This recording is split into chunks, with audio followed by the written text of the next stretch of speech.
ယထာပေါ်မှာလူတယောက်အိမ်သာသွားဖို့အတွက်ပြင်ဆင်လိုက်တဲ့အချိန်မှာပဲအိမ်သာပါတဲ့ယထာတွဲကြီးကဘယ်လိုမှမသိပျောက်သွားတာကိုတွေ့လိုက်ရတော့တော်တော်လေးကိုထိတ်လန့်သွားခဲ့ပါရင်သူကလည်းယထာဝန်ထမ်းကိုအမြန်ဆုံးတွားပြောတော့ဝန်ထမ်းကလည်းအိမ်သာပါတဲ့ယထာတွဲကမရှိတော့တာကိုမြင်တော့တော်တော်လေးကိုထိတ်လန့်သွားခဲ့ပါရင်ဒါပေမဲ့ဝန်ထမ်းကတီတီငင်းနေပဲဘာမှမဖြစ်တယ်လို့မျိုးဟန်ဆောင်ပြီးအစကလေးကနောက်မှတွဲမရှိပါဘူးလို့လိန်ပြောလိုက်ပါရင်နောက်ပိုင်းအိမ်သာသွားရှင်တဲ့လူတွေများလာတဲ့အခါမှာတော့အားလုံးကတကခုမားနေပြီဆိုတာသိလာကြပါပြီခရီးတဲ့တယောက်ကလည်းဝန်ထမ်းကိုလိန်ပြောနေတာလားလို့မေးလိုက်ပြီးသူ့ရဲ့တငယ်ချင်းတစ်ယောက်ကနောက်ဆုံးတွဲဖြစ်တဲ့နံပါတ်5တွဲမှာထိုင်နေတာပါလို့ပြောပါရင်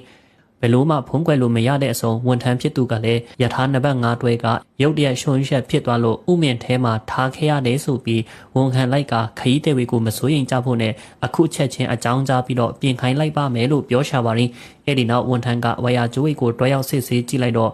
နှစ်ပေါင်းများစွာမရှင်းထားတလို့မျိုးမျက်ပြင်တွေတက်နေခဲ့ပြီးဘာမှမသိ